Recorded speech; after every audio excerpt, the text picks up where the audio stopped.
Los fantasmas, en el folclore de muchas culturas, son supuestos espíritus o almas errantes de seres muertos que se manifiestan entre los vivos de forma perceptible, por ejemplo, visual, a través de sonidos, aromas o desplazando objetos, principalmente en lugares que frecuentaban en vida o en asociación con sus personas cercanas.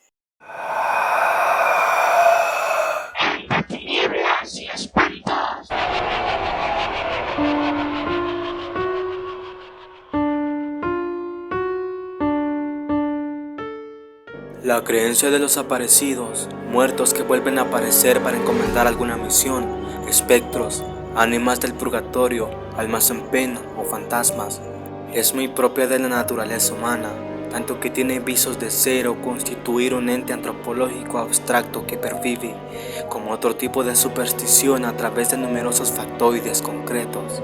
Ha generado y genera una amplia literatura, novela gótica o de terror, inspira la cinematografía y el teatro, ha creado innumerables leyendas y mitos.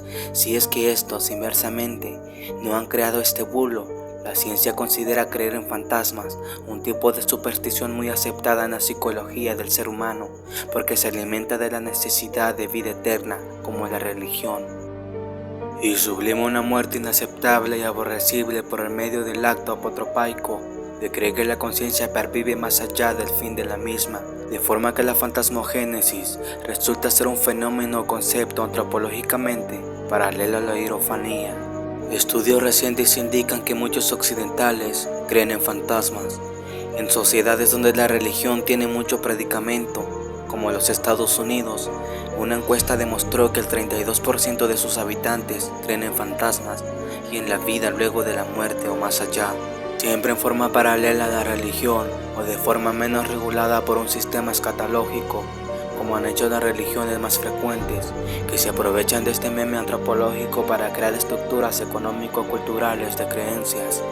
Desde muy antiguo, la mitología, la religión y otras manifestaciones de folclore o literatura han creído o pretendido creer en la existencia de entidades sobrenaturales, manifestaciones vitales o númenes más o menos inmateriales de varios tipos, tales como abstractos o más o menos alegóricos, es decir, que no tienen nada en concreto. En algunos casos podría ser algo impreciso, difícil de creer, naturales o no humanos, inanimados sin movimiento o cosas, e inanimados con movimiento o semimovientes, como el aire, el agua, el fuego, las plantas y los astros, naturales animados, animales o animalizados, antropomórficos, humanos, entre otros.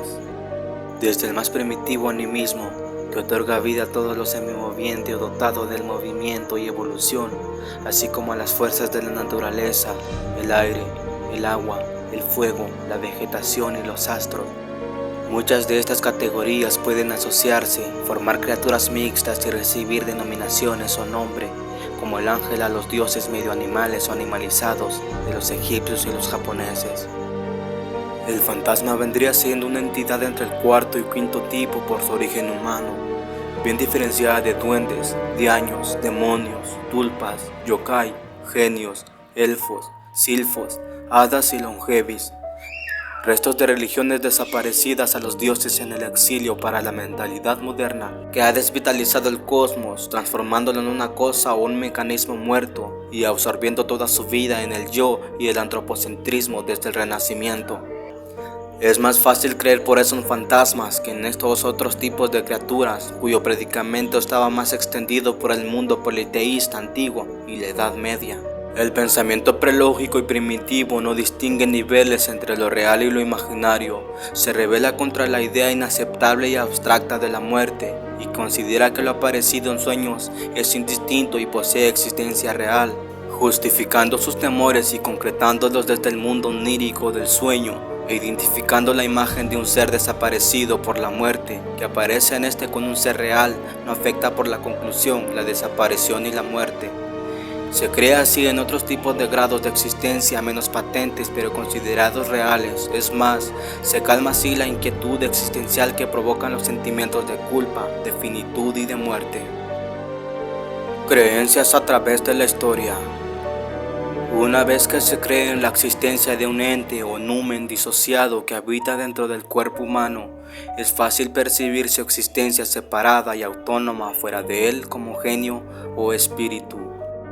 Para los pueblos primitivos, los fantasmas tenían una vida infinitesimal y miserable, insuficiente para animar y mover un cuerpo, hacer latir su corazón y darle aliento o respiración, pero vida al fin y al cabo, ya que tenían bastante o la suficiente fuerza para manifestarse en los sueños, para atormentar o avisar a los vivos, o como sombras y apenas necesitaban aliento. En las culturas antiguas, con cultos a los manes y antepasados, había un día anual designado para alimentarlos, o con ofrendas de alimentos o sacrificios, que los cristianos han sustituido por flores en el Día de Difuntos o de Todos los Santos. Así se calmaba a los antepasados y aseguraba su benéfica influencia. La creencia en fantasmas se testimonia desde los primeros textos escritos sumerios y egipcios. El fantasma de Enkidu se apareció en Gilgamesh en la llamada epopeya de Gilgamesh. También se encuentra extendida en las epopeyas de otras civilizaciones de muy distinto desarrollo cultural. La Odisea del griego Homero y la Eneida del latino Virgilio acogen viajes de ultratumba, las llamadas nequillas. Los romanos ponían un puñado de tierra sobre el cadáver, porque si no el alma erraría por toda la eternidad o en la ribera de la Estigia, y era preciso poner una moneda en la boca para pagar el barquero, o el alma no tendría descanso. Por eso aterraba a los romanos navegar por el mar, ya que los náufragos no recibirían honras funerarias, y los marineros solían tener un pendiente de oro para pagar su funeral en caso de que su cuerpo ahogado arribara a la playa. A los suicidas romanos se les enterraba con la mano cortada y separada del cuerpo, con el fin de desarmar su espíritu que hipotéticamente atormentaría a los vivos. Los fantasmas buenos para los romanos eran los manes o espíritus de los antepasados. Los malvados eran los larvae, almas de hombres malvados que vagan errantes por las noches y atormentan a los vivos. Plutarco, en el siglo I, describe unos baños encantados en su Queronea natal, donde aparecía el fantasma de un hombre asesinado. Otro celebrado fantasma fue descrito en una de las epístolas del historiador romano Plinio el Joven, quien describe una casa encantada en Atenas, donde aparecía un espectro que arrastraba cadenas. Los sucesos cesaron cuando el filósofo Atenodoro alquiló la casa y fue guiado por un fantasma hasta un esqueleto enterrado y fue vuelto a sepultarse con las debidas ceremonias. El texto está dirigido para un tal Licinio Sura. Otros escritores, como el romano Plauto en su Comedia Mostallera o el sirio Luciano de Somazota en su relato Cuentistas o El Descreído, también describieron sobre fantasmas, aunque el precedente que más cabe citar es la compilación sobre los hechos maravillosos de Flegón, liberto del emperador Adriano, origen de la leyenda de la esposa cadáver que reaparece en Ploco y sirvió de inspiración a Gordon para su novia de Corinto y a Washington Irving y para el estudiante alemán.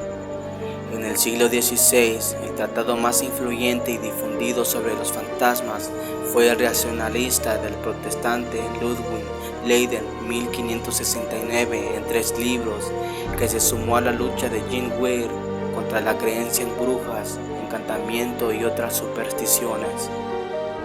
El exageta benedictino Tom Calment reseñó en el siglo XVIII en su Traité sur les Apparitions 1746 la lista de narraciones de casas encantadas desde la antigüedad grecolatina a su época. Una de las teorías que intenta explicar la religión las derivaría de la tendencia del pensamiento primitivo y prelógico a considerar que el mundo de los sueños forma también parte del real. Por tanto, ver en sueños a personas fallecidas indica que no han muerto y que pueden interferir en la vida real. El origen de los fantasmas, pues, no sería distinto al de la religión en general. En las civilizaciones orientales como la China e India, muchos creen en la reencarnación o transmigración de las almas. Agrega esta visión y dentro del budismo, los fantasmas son almas que se rehúsan a ser recicladas en el curso del samsara, ciclo de la reencarnación, porque han dejado alguna tarea por terminar. Los metafísicos y exorcistas de diversas religiones pueden ayudar al fantasma a reencarnarse o hacerlo desaparecer, orientándolos o mandándolos a otra dimensión de existencia. En la creencia china e india, además de reencarnar, un fantasma puede optar a la inmortalidad transformándose en un semidios y puede a través de su elevación espiritual trascender diversos planos o servir a los seres humanos, o bien puede bajar al infierno y sufrir ciclos karmáticos. En Japón, la religión shintoísta reconoce la existencia de espíritus de todo tipo y acepta las creencias en fantasmas como parte de la vida cotidiana. En la cultura malaya son prácticamente innumerables las leyendas y clases de fantasmas. En Occidente, la creencia en fantasmas se fue difundiendo desde la creencia irracional en ellos, de la Edad Media al escepticismo de la Ilustración en el siglo XVIII, cuando el padre Feijo, embutido en una lucha sin cuartel contra las supersticiones, llegó a decir que no hay fantasma ni espectro que no desaparezca al conjuro de una buena tranca. En ese mismo siglo, el doctor Samuel Johnson llegó a la conclusión de que el fantasma de Cock Lane en Londres era una filfa. En el siglo XIX, la creencia en fantasmas resurgió poderosamente merced a la tendencia irracionalista del romanticismo y al desarrollo del espiritismo, la teosofía y pseudociencias como la parapsicología. El escéptico ilusionista James Randi prometió una alta suma de dinero a quien demostrase una evidencia creíble de la existencia de lo paranormal. El filósofo Arthur consideró teorías como la de Dietrich George Kaiser, quien explicaba los fantasmas en 1822 como formas de un magnetismo terrestre que George identificaba con la voluntad de la naturaleza. Sin embargo, se inclina por creerlos algo enteramente subjetivo, intermedio entre el sueño y la vigilancia. La aparición de un fantasma no es más que una visión en el cerebro del visionario, pero para probar su causa interior, da por hecho que es un resultado del sueño, una capacidad que se debe de una forma de intuición de la que denomina órganos de los sueños, que puede abrirse en vigilancia. Todavía en el siglo XX y XXI, se sigue considerando a los fantasmas como almas en pena que no pueden encontrar descanso tras su muerte y quedan atrapados entre este mundo y el otro, a pesar del desarrollo de una corriente positivista, escéptica y científica que intenta desacreditar esta superstición y cuyos representantes más conocidos son ilusionistas como Harry Houdini o James Randi. La creencia general común supone que el alma de un fallecido no encuentra descanso por una tarea que el difunto ha dejado pendiente o inconclusa promesa. Así puede tratarse de una víctima que reclama venganza o un criminal que por alguna causa, haber sido enterrado con símbolos sagrados, por ejemplo, ve diferido su ingreso en el purgatorio o infierno.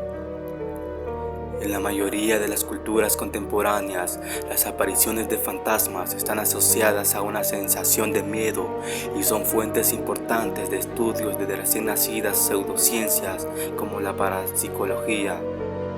Aunque también es importante dentro del estudio de ciertas religiones como el Islam, el budismo, jainismo, hinduismo, shintoísmo, espiritualismo y cristianismo, aunque cada una lo estudia de modo diferente.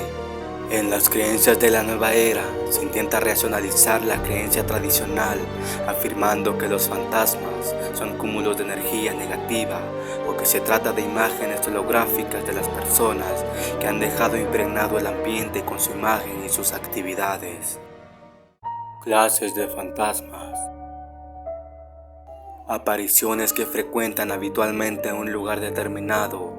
Generalmente no suscitan miedo, son inofensivos y a veces llegan a ser tratados como un miembro más de la familia.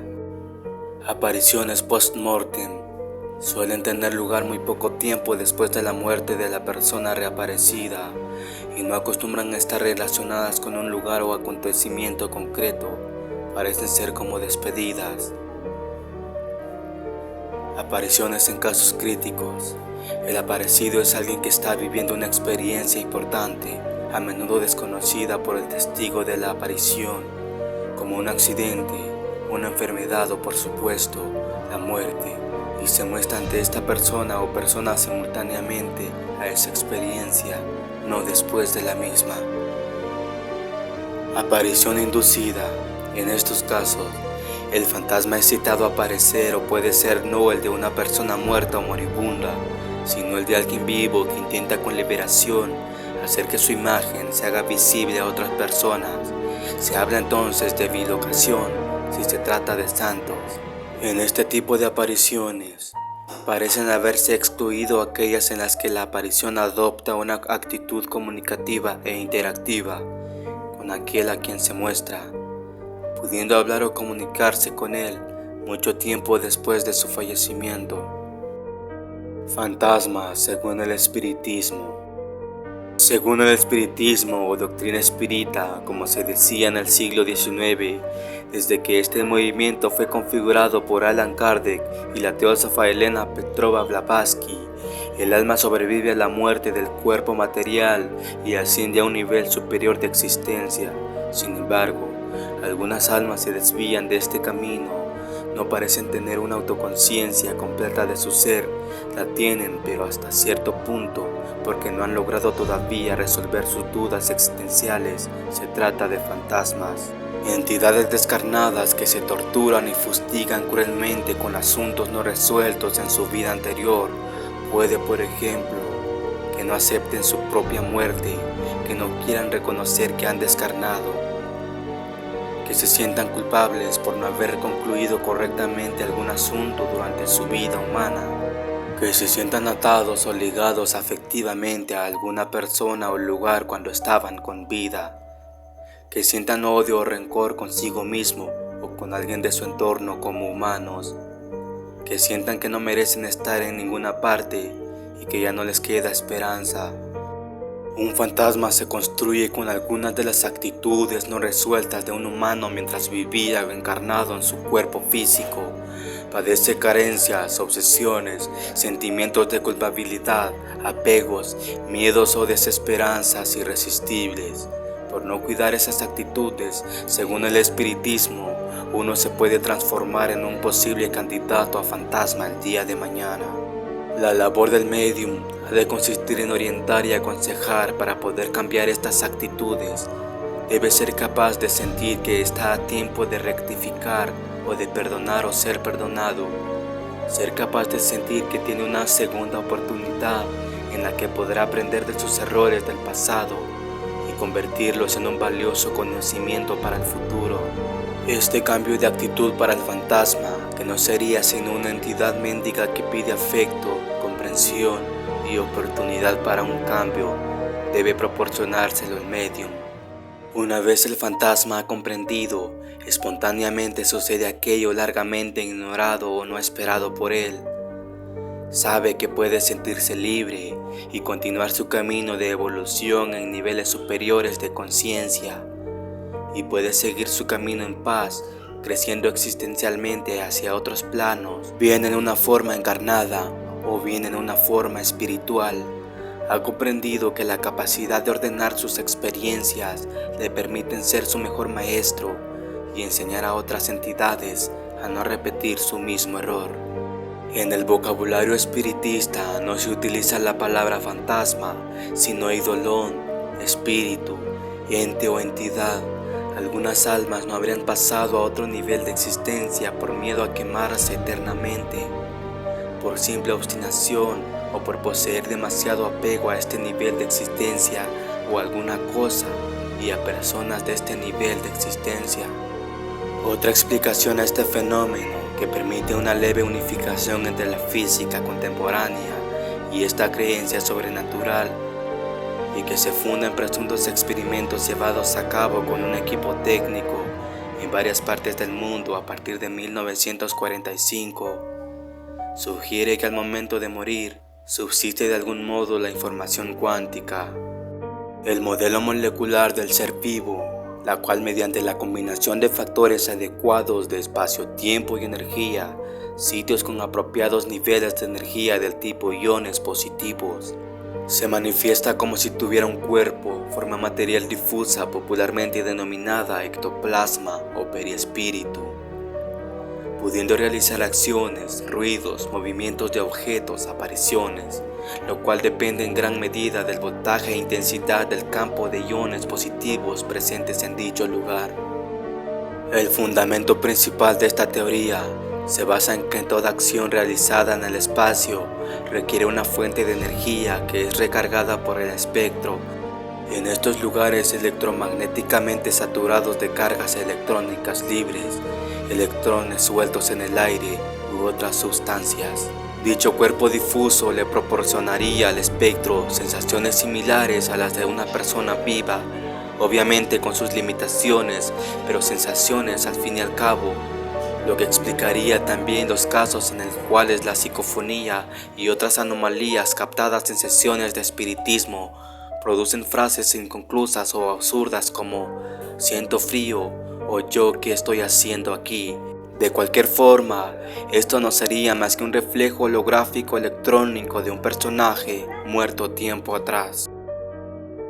Los fantasmas según la fe cristiana.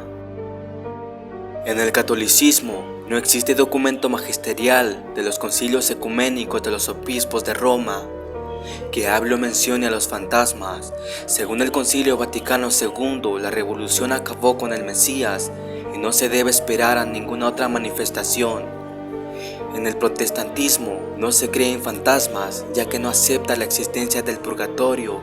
Para esta forma de cristianismo se trata de fenómenos demoníacos. En el último catecismo de la Iglesia Católica no se admite la existencia del limbo, aunque algunos teólogos la postulan, pero sí la del purgatorio, donde las almas deben ser purificadas para pasar al más allá. El uso de la necromancia, la ouija, el tarot y cualquier ceremonia o procedimiento no religioso de adivinación con el cual se obtenga comunicación con el más allá puede ser usado por demonios para conectarse con este mundo. Según exorcistas y demonólogos como el padre José Antonio Fortea, recurrir a estos rituales es extremadamente peligroso desde un punto de vista psicológico. Supone dejar puerta abierta para que entren sin invitación uno cualquiera de la numerosa jerarquía de espíritus no humanos o demonios que mienten y se disfrazan de fantasmas o almas del purgatorio. Por otra parte, según la escatología, existe un limbo que literalmente significa límite del infierno al que van las almas. En cuanto a la consulta de un medium, en Deuteronomio 18, 12, 14 no se niega la existencia de estas personas, pero se dice que no se debe recurrir a ellos. Cuando entres a la tierra que Yahvé tu Dios te da, no aprenderás a hacer según las abominaciones de aquellas naciones. No sea hallado en ti a quien haga pasar a su hijo o a su hija por el fuego, ni quien practique adivinación, ni agorero, ni sortílogo, ni hechicero, ni encantador, ni adivino, ni mago, ni quien consulte a los muertos, porque es abominación para con Yahvé cualquiera que hace estas cosas, y por estas abominaciones Yahvé tu Dios echa estas naciones delante de ti. Los demonios, espíritus no humanos, por el contrario, pueden poseer lugares, la llamada infestación, o personas, la posesión demoníaca, y si están ocultos, se manifiestan al cabo de intensas y prolongadas duraderas sesiones de oración. Los demonios solo poseen el poder de tentar y atacar el lado más débil de la persona, tras un paciente y profundo estudio de la misma. Una vez que uno distingue bien entre esta posesión e infestación, Santo Tomás de Aquino dice en el comentario al libro de las sentencias: comunicación con los fantasmas. A medida que el hombre moderno ha ido desarrollando nuevas tecnologías de comunicación, los interesados en obtener información de fantasmas las han usado, y así se habla de las psicofonías o grabaciones sonoras en las que supuestamente se oye la voz o los movimientos de algunos difuntos, o de psicoimágenes, imágenes estáticas o en movimiento en las que presuntamente puede distinguirse alguna presencia fantasmal. Sin embargo, quienes pretenden justificar la existencia de otro mundo y la posible comunicación con el mismo, deben justificar primero, porque casi todas las manifestaciones espirituales suelen reducirse a manifestaciones psicológicas de engaño, autoengaño o fraude, como en devastadoras frecuencias han demostrado ilusionistas expertos como Harry Houdini, James Randi o Chris Angel, quienes saben que desde luego que lo que ocurre en nuestra mente es de factura mucho más simple de lo que ocurre en la realidad fuera de ella. Algunos tipos de alucinación, como la hipnopómpica, la hipnagógica, la parálisis del sueño, los síntomas de una esquizofrenia o determinados tipos de epilepsia no diagnosticadas, el fenómeno del sueño lúcido, falso despertar, la pareidolia, la apofonía, el uso de drogas enteógenas y sustancias psicotrópicas que creen falsos recuerdos. Los fuegos factuos pueden explicar la mayoría de los casos, por no hablar del espíritu lúdico de las bromas y los citados, groseros y mezquinos intereses económicos que pueden apoyar, magnificar y convencer sobre las anteriores explicaciones que se acumulan sobre la necesidad de religión y de fe ultraterrana, un meme antropológico desarrollado en el ser humano por la selección natural como ventaja para la supervivencia gregaria.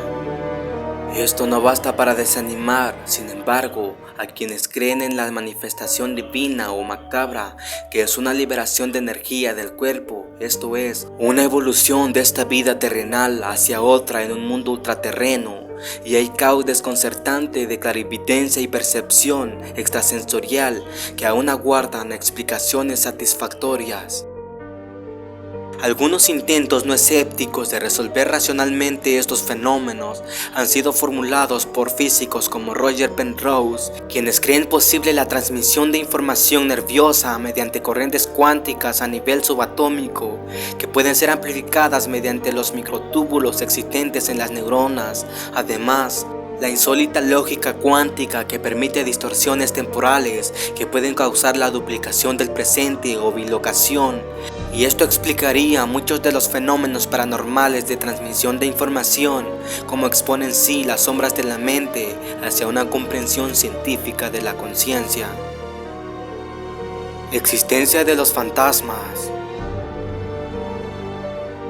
En el 2003, el psicólogo británico Richard Wiseman, nacido en 1966, y sus colaboradores investigaron casas encantadas con sujetos bajo condiciones controladas y concluyeron que la reputación de estos lugares juega un papel relevante en la producción de la experiencia, y la existencia de ciertos tipos de campos electromagnéticos podría influir sobre algunas variables psicológicas, como también el paso de estancias bien iluminadas a otras oscuras puede provocar percepciones habituales en situación de privación sensorial. Sin embargo, la hipótesis de los efectos de campo electromagnético sobre la generación de fantasmas es puesta en duda por científicos como Steven Novella por no haber evidencia suficiente.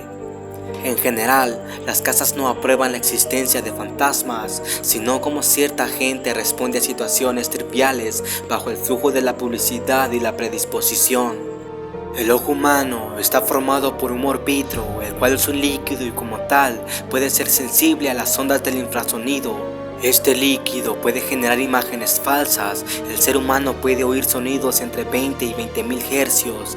Los sonidos de menos de 20 hercios se llaman infrasonidos y pueden atravesar partes sólidas. Así, en 1998, Vic Tandy, investigador de la universidad, explicó cómo los infrasonidos podrían producir la impresión concreta de sitios embrujados.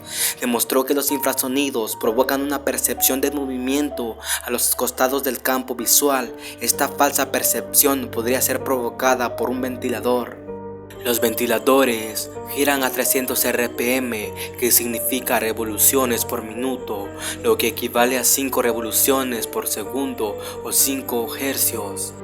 Inicialmente, el extractor de la sala en el cual Tandy notó esos fenómenos era rapidísimo, de 1139 RPM o 18,92 hercios. Además, la longitud de la sala en el cual Tandy notó esos fenómenos era una fracción unitaria de la longitud de onda que provoca el ventilador, por lo que provocaría una onda estacionaria, y tal onda, al resonar en el humor vítreo de los ojos humanos, induciría ilusiones ópticas consideradas por algunos como fantasmas. Investigaciones científicas. En el año 2014, investigadores de la Escuela Politécnica de Lausana, Suiza, obtuvieron evidencia científica que sustenta una explicación biológica para la sensación de una presencia sobrenatural, a la vez que lograron replicarlas en un laboratorio al utilizar un robot para interferir con las entradas sensoriomotoras del cerebro de varios voluntarios. Algunos participantes, al ser confrontados con sensaciones sensoriomotrices contradictorias, reportaron sentir la presencia hasta de 4 fantasmas. Cubriendo los ojos de los participantes, se les pidió que realizaran movimientos con sus manos frente al cuerpo, mientras un robot reproducía sus movimientos y al mismo tiempo tocaba sus espaldas. Al introducir un retraso entre el movimiento y el toque del robot, se creó una percepción espacial distorsionada que fue percibida como una presencia fantasmal. Mediante una resonancia magnética nuclear, se pudo determinar que los cerebros de los sujetos estaban experimentando una interferencia en regiones asociadas a la autoconciencia y la posición espacial. Los investigadores demostraron que la sensación de una presencia fantasmal es causada por lesiones en 3 regiones ubicadas en el cerebro a nivel de la corteza frontoparietal, las cuales se pueden observar en pacientes esquizofrénicos o en pacientes sanos expuestos a situaciones extraordinarias. De igual forma, el estudio explicó que la ilusión de percibir una presencia fantasmal es provocada por una percepción distorsionada, percibiendo al propio cuerpo como un otro en lugar de sí mismo.